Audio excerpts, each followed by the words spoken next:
여러분 반갑습니다. AI 아나운서 로아가 전하는 딜라이브 AI 위클리 경기입니다.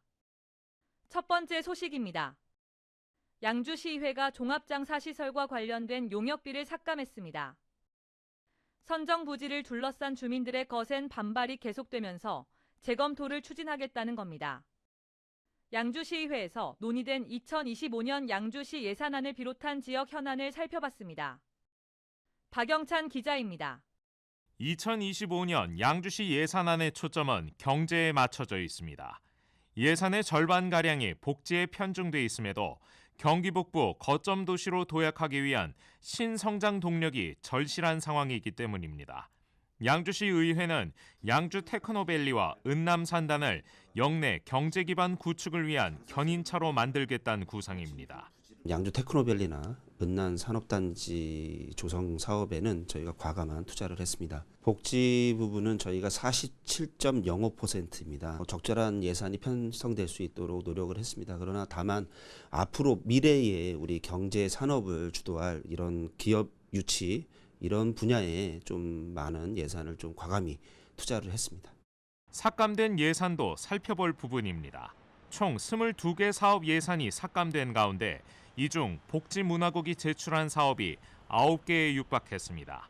양주시 의회는 단발성 예산 집행을 축소하는 방식으로 긴축 재정에 대응할 예정입니다. 저희가 내년도 본 예산이 한 1조 2,500 정도로 편성이 됐습니다. 24년도에 비해서 한 11% 정도 증가는 했지만 물가 상승률이나 여러 가지 경제 상황을 보면 체감할 정도의 증액은 아닙니다. 축제성이나 행사성 이런 부분은 과감히 삭감을 했습니다. 우리 집행부가 적극적으로 대응을 해야 된다고 생각을 합니다.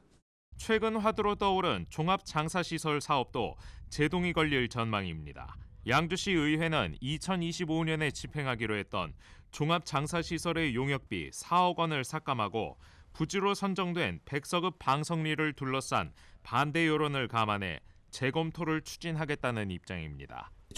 장사시설에 대한 도시계획 수립 용역비 4억 원을 삭감을 했습니다. 지금 현 부지가 양주시의 위성지도로 봤을 때 정중앙에 위치합니다. 다시 한번 재검토할 필요성이 있다 싶어서 이번에 도시계획 수립 용역 장사시설에 대한 용역비는 삭감을 하게 되었습니다. 시민들의 의견을 받아서 최종 결정하는 것이 맞다고 생각을 합니다.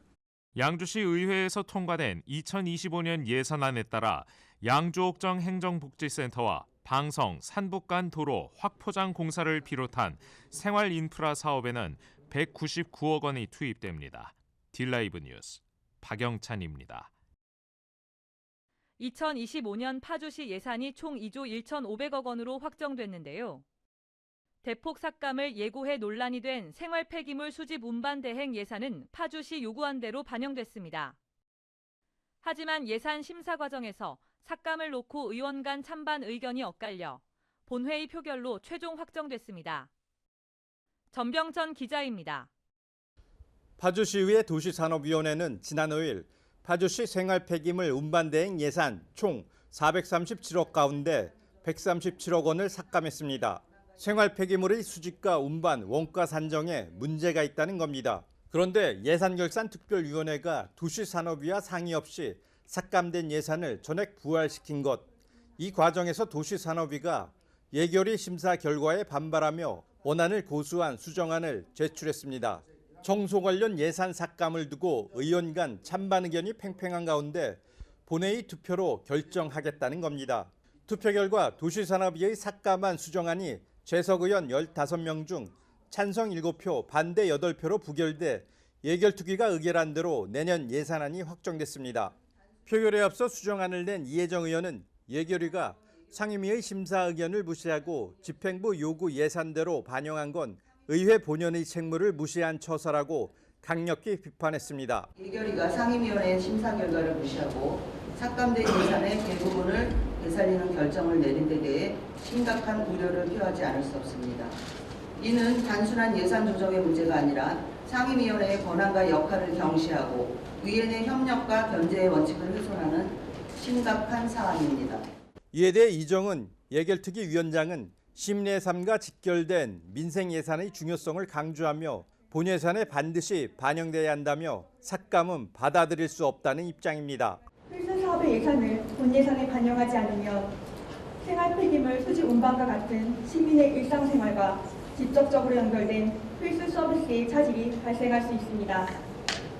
이러한 필수 예산을 삭감하고 부족한 부분을 추경 예산으로 보완하라는 주문은 예산 집행의 안정성을 저해할 수 있습니다. 한편 강사 자격증 문제를 제기해 삭감이 예고됐던 여성 친화도시 조성 및 성평등 교육 예산은 집행부에서 보완책을 제시해 1억 4,200만 원 전액 반영됐습니다. 딜라이브 뉴스 전병촌입니다. 수도권 제2순환고속도로 파주 양주 구간이 19일부터 개통했습니다.